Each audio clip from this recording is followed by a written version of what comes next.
वाईट गोष्ट आली नाही पाहिजे। पुन्हा तो शब्द वापरतोय, माझ्या समाजाला खाली मान घालायला लागण्याचं एक पाऊल उचलायचं नाही। मराठ्यांना विजय दिल्याशिवाय आणि डोक्यावर गुलाल टाकल्याशिवाय इथून हलायचं सुद्धा नाही। पण मराठ्यांची मान खाली होईल असं एकही पाऊल मराठ्यांच्या पोराने उचलायचं नाही। माय बापा, सगळं कुटुंब सोडून तुमच्यासाठी लढतोय। मी या समाजाला कुटुंब मानलंय। मग तुम्ही जर माझ्या कुटुंबातले, मी जर तुमच्या कुटुंबातला आहे, माझा शब्द खाली पडू द्यायचा नाही, कारण मी तुमचा खाली पडू देत नाही। माझा कुटुंब त्याची उभी राखरामुळे झाली तरी चालेल, पण या समाजाचं मला वाटलं होऊ द्यायचं नाही। म्हणून कुणाला बोलायला संधी द्यायची नाही, काही गडबड गोंधळ करायचा नाही।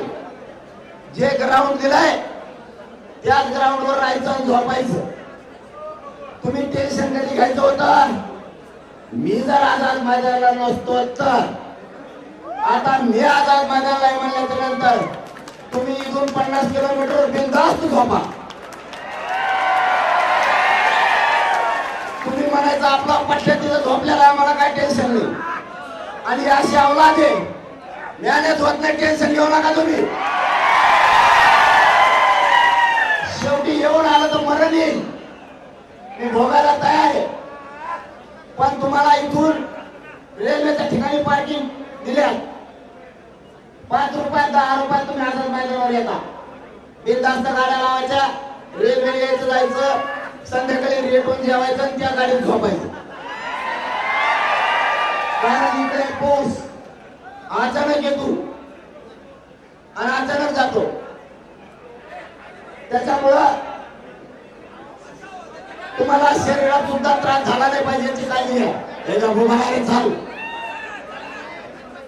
काही झालं, माझ्या समाजाला किंमत द्या। पुन्हा एकदा सांगतो, समाजाने खूप विश्वासाने आपल्याला 500 किलोमीटर पाठवलंय। समाज मिनिटाला आपली खबर घेतोय। समाजाला आशा आहे, लढायला गेलेले पोरं आमच्या लेकराला विजय घेऊन येतील। म्हणून तुमच्या डोक्यात फक्त विजय ठेवा, गोंधळ गडबड नाही, गाड्या हवेवर लावायच्या नाही, पार्किंग मध्ये ठेवायच्या, पार्किंगच्या ठिकाणी सुद्धा त्या अधिकृत पार्किंग आहे, बरोबर का? पुढे आपले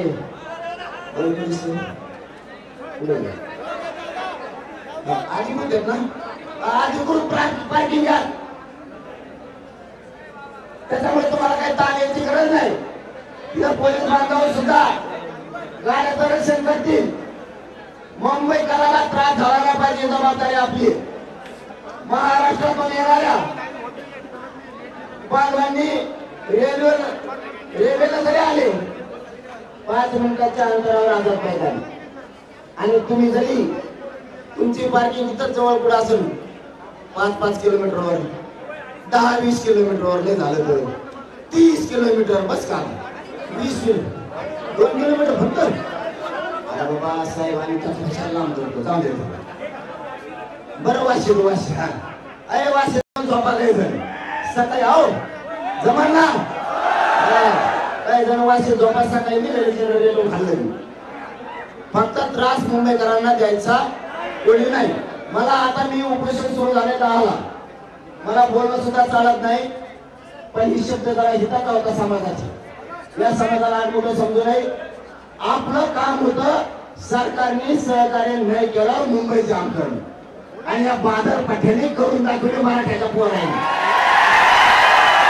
आता त्यांनी सहकार्य केलं, आता आपण पूर्ण मुंबई 1 ते 2 घंट्याच्या आत मोकळी झाली पाहिजे, असा पटापट मनाने गाड्या काढून घ्यायच्या।